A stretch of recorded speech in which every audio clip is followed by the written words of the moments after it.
반갑습니다. 셋단자연구소 양선입니다. 한자는 태고일의 삶의 모습이 그대로 담긴 애환과 지혜의 생생한 인류 역사입니다. 한자는 극복 대상이 아닌 동행자일 때가 좋습니다. 이해하면 한자와 좋은 것이 되어 동행할 수 있습니다. 여기 이해하며 동행하는 멋진 방법이 있습니다. 바로 셋단자입니다. 오늘은 셋단자 제174강 세조자에 관련된 셋단자를 공부해 보겠습니다. 오늘 배울 글자는 한 글자의 중심자와 6글자의 관련자로 구성되어 있습니다.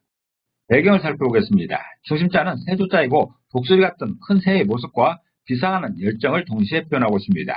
세트 한자 174강에서는 여러 종류의 새들을 특성에 맞게 표현하는 그런 세트 한자로 보였습니다. 중심자를 보겠습니다. 중심자는 세조자입니다. 이 세조자는 새를 의미하고 있습니다. 새는 하늘을 날 수 있는 척추동물을 말합니다. 새는 사람에게 없는 날 수 있는 기능이 있어서 사람들에게 부러움을 사는 대표적인 대상이며 얄미운 존재이기도 합니다. 그런 새를 형성한 글자가 바로 세조자입니다.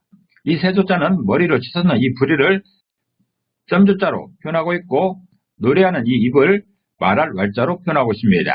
그 아래는 몸통과 다리를 형성한 그런 글자인 것이고 글자 아래 불화자를 붓으로 사용하여 하늘을 나는 힘찬 모습을 형성한 그런 글자가 바로 세조자입니다.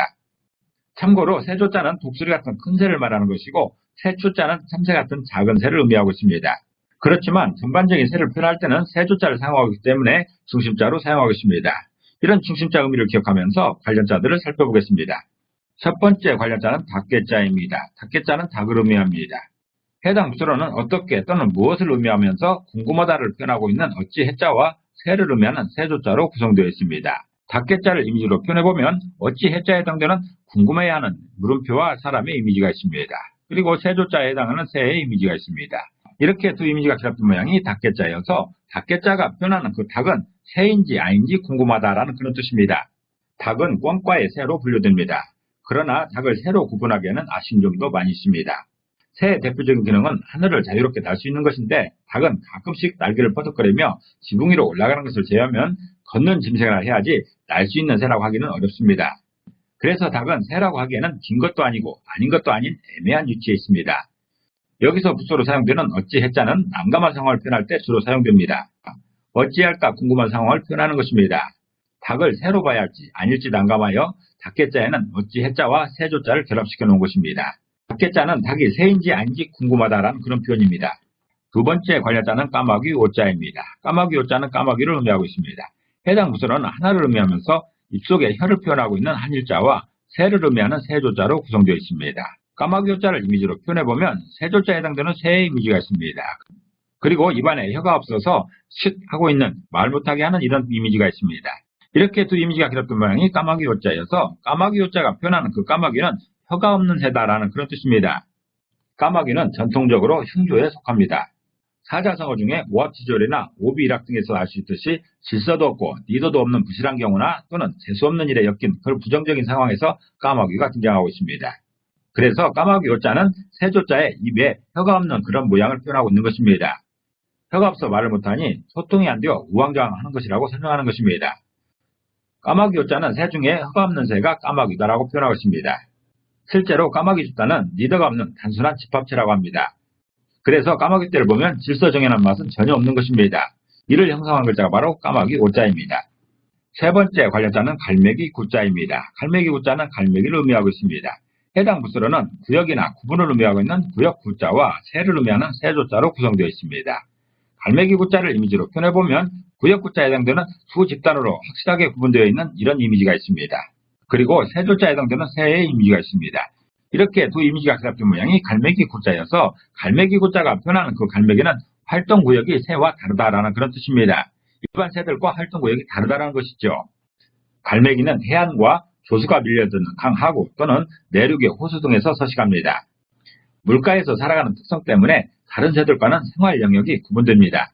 물 위에서 사는 것만도 아니고 산속처럼 육지에서만 사는 것도 아닌 물과 땅을 두루 다니면서 생활하는 탓에 다른 새들과는 영역 다툼을 할 필요가 전혀 없는 것입니다.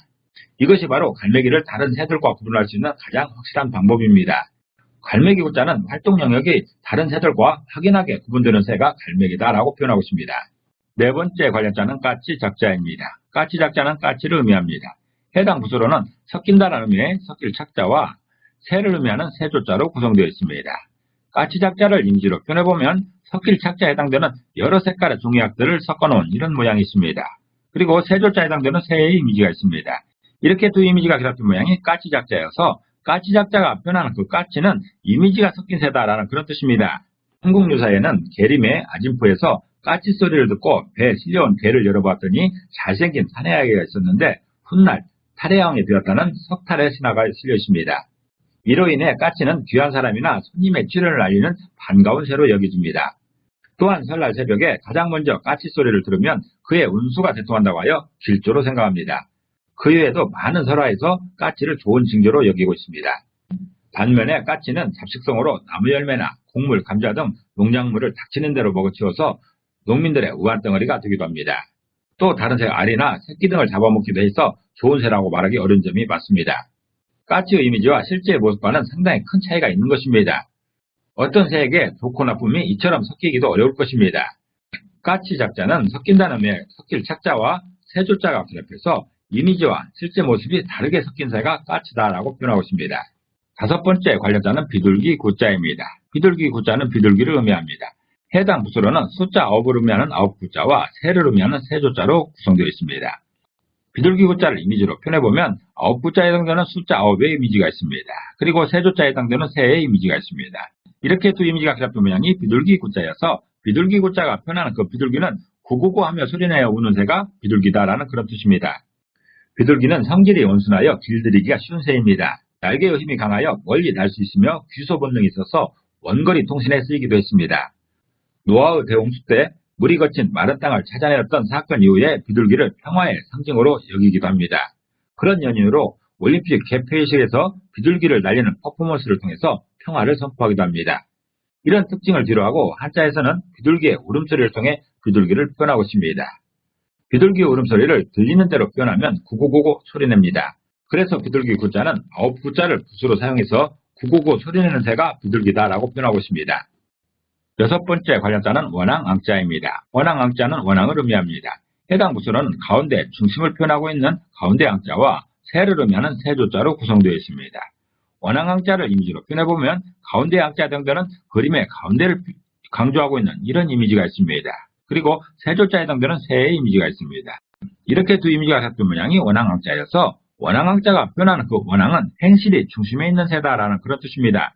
원앙새는 50cm 정도의 크기로 오리과에 속하며 천연기념물 제327호로 여간에서 보기 드문 텃새입니다.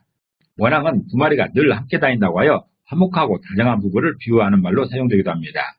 전통적인 부부의 친구에 원앙 문양을 새겨서 정답게 살기를 기원하는 상징이 되기도 합니다.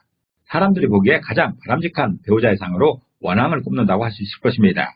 공동체에서 부부라는 역할은 그 공동체의 시작이고 핵심이기 때문에 그 모습을 중심에 놓고 살았으면 좋겠다는 희망을 원앙앙자의 의미로 표현하고 있는 것 같습니다.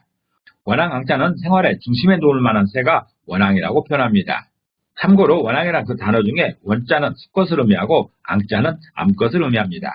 오늘은 한 글자의 중심자와 6글자의 관련자로 구성된 세조자의 셋단자를 공부해봤습니다. 오늘 공부한 내용을 다시 한번 요약하면서 이 시간을 정리하도록 하겠습니다.